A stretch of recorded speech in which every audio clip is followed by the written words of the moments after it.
Just think about the sacrifices. Chris McZadix, Octavius Catto, Medgar Evers, Dr. King, the 4 little girls in Birmingham, Bloody Sunday. Think about it. Every block, every voice from Philadelphia was heard from today. We mailed out 240,000 mail ballots. As of today, we returned 189,000 ballots. We posted 115,000 mail results, and our next update will be by 11:55 p.m. at vote.phila.gov/results. I'd like to thank everyone again for a historic day, and I'm going to pass this over to our Vice Chair, Lisa Dilly. Thank you so much. Thank you, Chairman. Thank you all so much for being here. You know, it is really unbelievable to see again the resilience of Philadelphia voters and how they are so determined to have their voice heard. And how fitting is that? In the city where our nation was built, to see democracy flourish today was beautiful. In every neighborhood, on every block around the city, we saw people engaging and voting and having their voice heard. We can't say enough about all the poll workers, our neighbors and our friends, our family members who worked the polls for us today for that in-person voting, 14 plus hours, many of them like working nonstop, no break today because the lines were long and people were voting. It was wonderful. It was a wonderful day for democracy in Philadelphia. And as I always say, there's nothing quite like in-person elections in Philadelphia. They're just about as Philadelphian as Rocky and Tasty Cake. Thank you, Philadelphia. You did us proud. I will now turn the mic over to Commissioner Seth Bluestein. Thank you. I'm City Commissioner Seth Bluestein. Just want to echo my colleagues in thanking all of Philadelphia for coming out and participating in this election, for law enforcement for keeping everyone safe, and all of our election workers and poll workers who are working hard to count the votes. We did our first mail ballot release right after the polls closed at 8 o'clock. We are continuing to receive in-person votes, and those are going to be updated periodically over the next few hours, the first batch of which has already been posted to our website.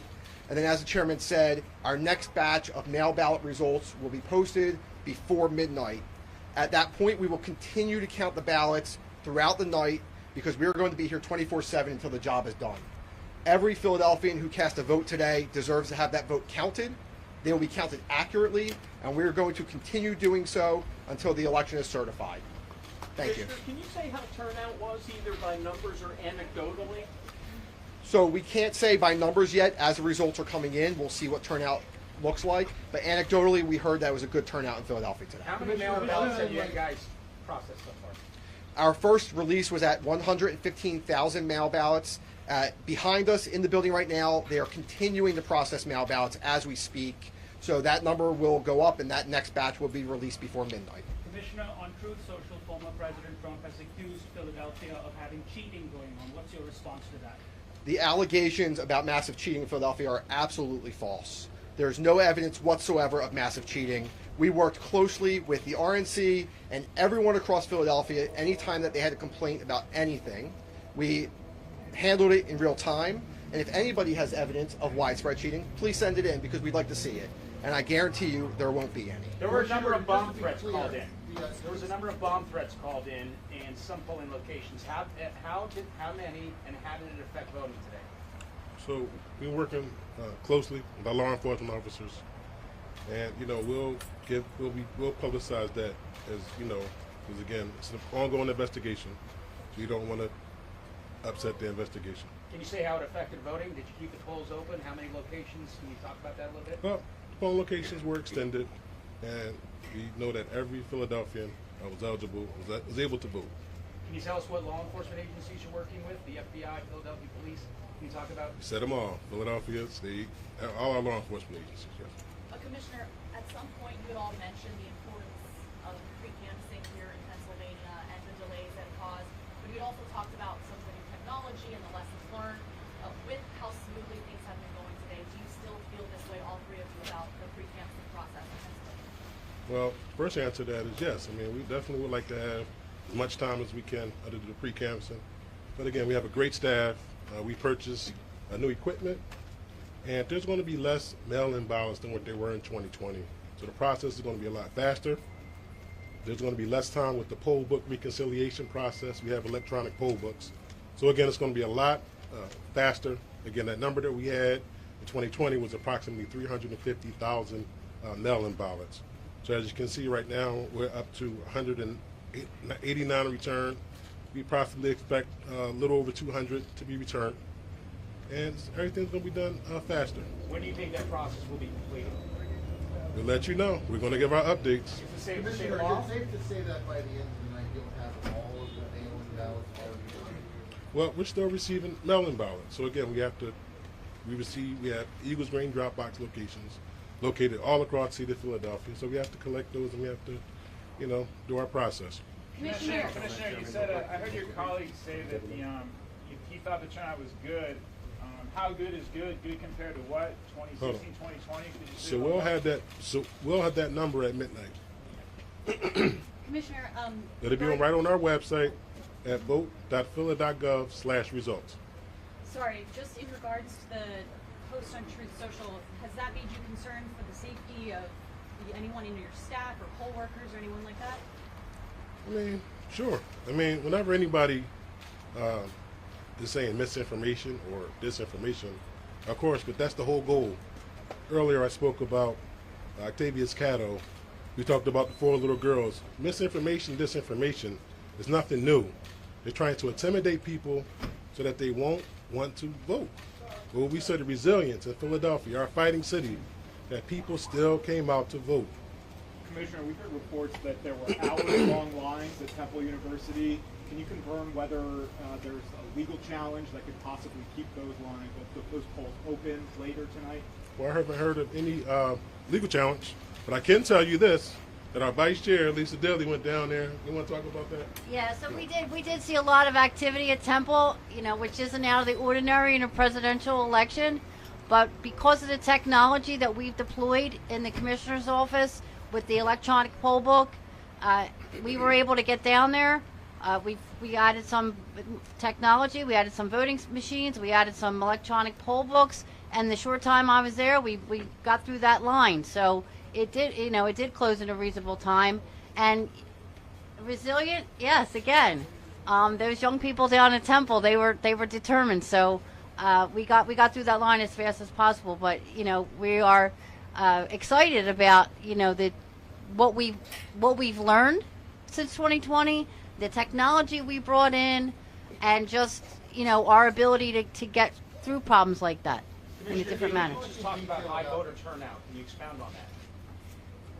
So the turnout seemed to be, a little higher when we were outside on the street. You could see there was a lot of activity, a lot more people. You can recall the last presidential election that we had some suppression due to COVID, right? So a lot of people weren't going out to vote. So it was good to see again. It was good to see people outside, reveling and talking to their neighbors and just being there and being part of the process. Commissioner, could you talk a little bit, just some of the nitty-gritty of how the votes are being counted? Like, I'm just noticing that in-person ballots are now at about 20,000, and from before it was about 115 that passed by mail. So how exactly is it working? Is it like you had a bunch of mail-in and now you're going to the in-person? Like, is there any description of how that happens? So here's the basic process. We're basically counting up all the ballots that we received previously.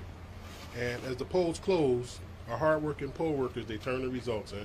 And then we're just uploading them on a rolling basis. So what you'll see on the website, as the results come in, we'll post them up. Want to add something to that, Secretary? Yes, thank you. I was just going to add, so when the polls close, the police officers go around and pick up the results in Philadelphia from the polling places. They bring them to regional transmission centers so we can update those results as quickly as possible on a rolling basis.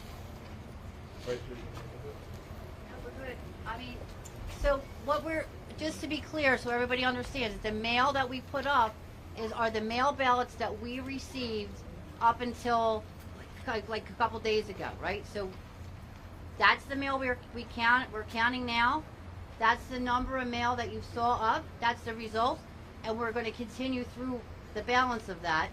And then what we're going to see come in tonight is the mail that it was in our drop boxes today, and the mail that the United States Postal Service delivers today. That also has to be counted. In between that, as the polls close and our poll workers are turning in their results, you'll start to see the in-person results start to come in. So that'll start to be more simultaneous as the in-person closed polls start to show up. So the first number was the mail that we got before today. That's the mail number. Now you're going to start to see the trickling in of the in-person vote, and then, as was stated by the chairman, we're going to post again around midnight, 11:55. That'll be the balance of the mail that we had, and then we still have to get through the mail that we're getting. So it's a process, and as you all know, especially those of you that were with us when we showed the tour, and we're building up, right? So it is a process, and that's what makes the difference with the pre-canvass, because we have to be able to build up to get to a number where we can start to count. So there's a lot that goes into that. You have 2 envelopes, you have to take the ballot out, you have to unfold it, you have to back bend it. It's a lot of work to get to that point. So that's where we're at. But we're really happy about our status right now, and we're happy you're all here. And just to follow up to that, in what form do the in-person ballots come here as? It's a drive and a hard copy? Can you explain that? Sorry. Yeah. So with our voting machines, the results are on a USB stick and the paper ballots. Every single vote that is cast in the Commonwealth of Pennsylvania has a paper ballot trail, and that's true in Philadelphia as well. So the paper ballot results and the USB sticks will all make their way back to this warehouse where they'll be stored. Any reports of electioneering or any shenanigans at the polling places outside of the bomb threat?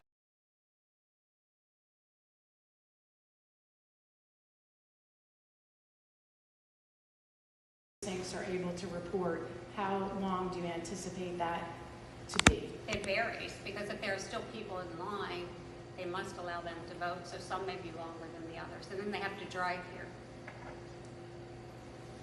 So the first ballots that could have been counted were just arriving at the GSE as the bomb threat lifted, as people went back inward? No, not quite. That was a little early yet for them.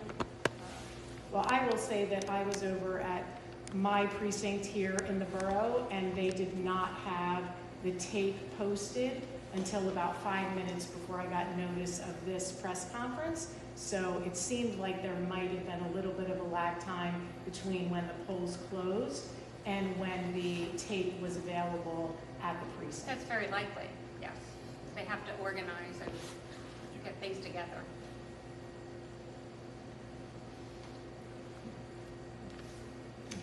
Sheriff, can you just spell your last name for me so I can have it on? First name is Kevin, and Dykes, D as in David, Y-K-E-S. Okay, thank you, sir.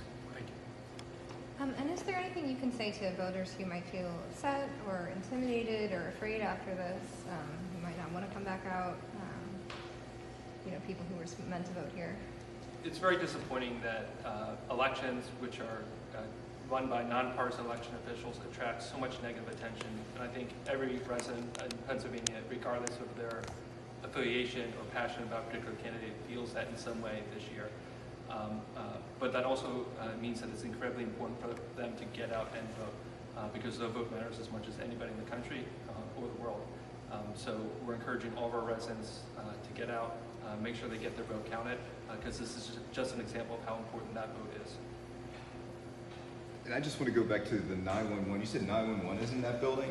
The 911 dispatch is Yes, sir. in that building? How was that impacted at all for that hour you mentioned? The People had building evacuated. was evacuated, the whole entire building was So was the 911 and dispatch Yes. system interrupted for an hour as well? Yes. But they will There was a second location at the Public Safety Training Center out in South Coatesville. Oh, there's another location Yes. that picked Yeah. up. Once it was evacuated, they immediately began to move operations over to that location. Okay, thank you.